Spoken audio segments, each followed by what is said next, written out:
La flexibilité et la sécurité sociale doivent être au centre des réformes françaises. Dr Fabio Arrico, UEA.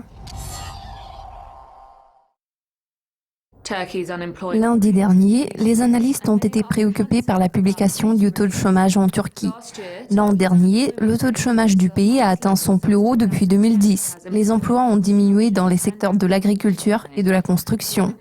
Le taux de chômage se situe actuellement à 11,1%, mais est-ce en raison du déclin de certaines industries ou à cause de la crise des réfugiés?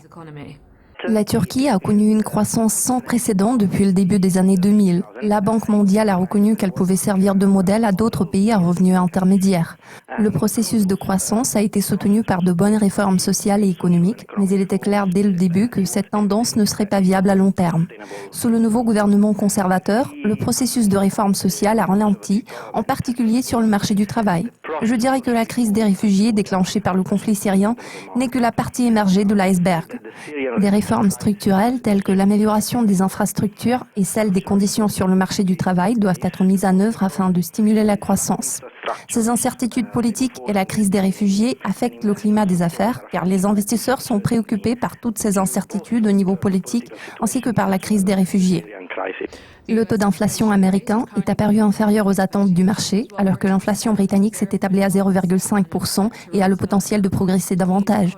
Vu que la croissance des deux économies concernées semble s'accélérer, que pouvez-vous dire sur le degré d'impact potentiel de la hausse des taux d'intérêt? C'est une question intéressante. La politique monétaire adoptée par la Banque d'Angleterre est généralement synchronisée avec celle de la Réserve fédérale. Pourtant, la grande récession a mis un terme à cette synchronie. Donc, à l'heure actuelle, il est vraiment difficile d'établir des prévisions concernant la prise des décisions par ces deux banques centrales. Pour l'instant, la question de l'alignement de leur politique monétaire reste ouverte. Traditionnellement, la Fed a tendance à être moins transparente dans ses décisions de politique monétaire par rapport à la Banque d'Angleterre.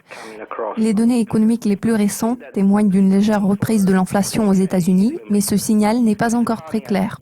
La situation du Royaume-Uni est encore moins réjouissante. Monsieur Carney, en tant que gouverneur de la Banque d'Angleterre, a pris une position très ferme par rapport à l'incertitude causée par le référendum britannique sur l'adhésion à l'Union européenne, ainsi que par rapport aux conséquences potentielles de la sortie du pays du bloc.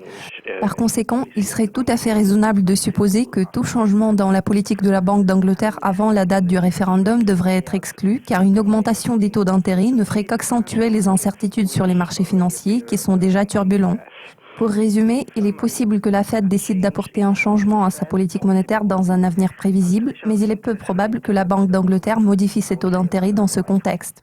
Le vendredi 20 mai, nous avons découvert les données sur le taux de chômage en France. La semaine dernière, les réformes du Code du travail proposées par le président François Hollande ont provoqué des manifestations de masse dans les rues des grandes villes de France.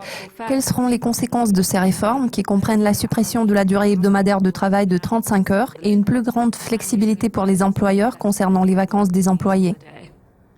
L'objectif poursuivi par le gouvernement français est de rendre le marché du travail du pays plus flexible. Historiquement, cette démarche provoque un grand mécontentement chez les électeurs français. En général, je suis d'avis que ce nouveau projet de loi proposé par le gouvernement est un pas dans la bonne direction. Il vise à établir un cadre macroéconomique efficace et à assurer une plus grande flexibilité interne. D'ailleurs, ce projet s'appuie sur le modèle qui fonctionne très bien en Allemagne, l'économie allemande représentant un très bon exemple à suivre pour n'importe quel autre pays. Bien évidemment, c'est la sécurité sociale qui constitue une préoccupation majeure. En l'occurrence, nous pouvons citer l'exemple de l'Italie qui a réussi à établir une plus grande flexibilité d'une manière très efficace. Pourtant, le pays s'est retrouvé dans l'incapacité de la soutenir par des mesures de sécurité sociale appropriées.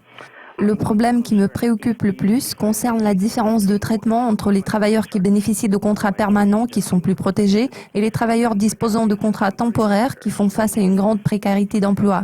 Une fois de plus, il est nécessaire de tirer une leçon de l'expérience italienne. Les réformes françaises ne seront efficaces que si elles assurent à la fois la flexibilité et la sécurité sociale. C'est la première étape. Beaucoup de travail reste encore à faire. La semaine passée, l'Italie a fait connaître sa balance des opérations courantes qui a été très volatile depuis la forte chute à 30 millions enregistrée en janvier 2016. Que pouvez-vous dire sur la balance commerciale italienne? Voyons-nous une reprise? L'Italie est un pays membre de la zone euro. Elle est bien intégrée dans l'économie mondiale. Par conséquent, elle ne peut pas remédier aux fluctuations de sa balance commerciale.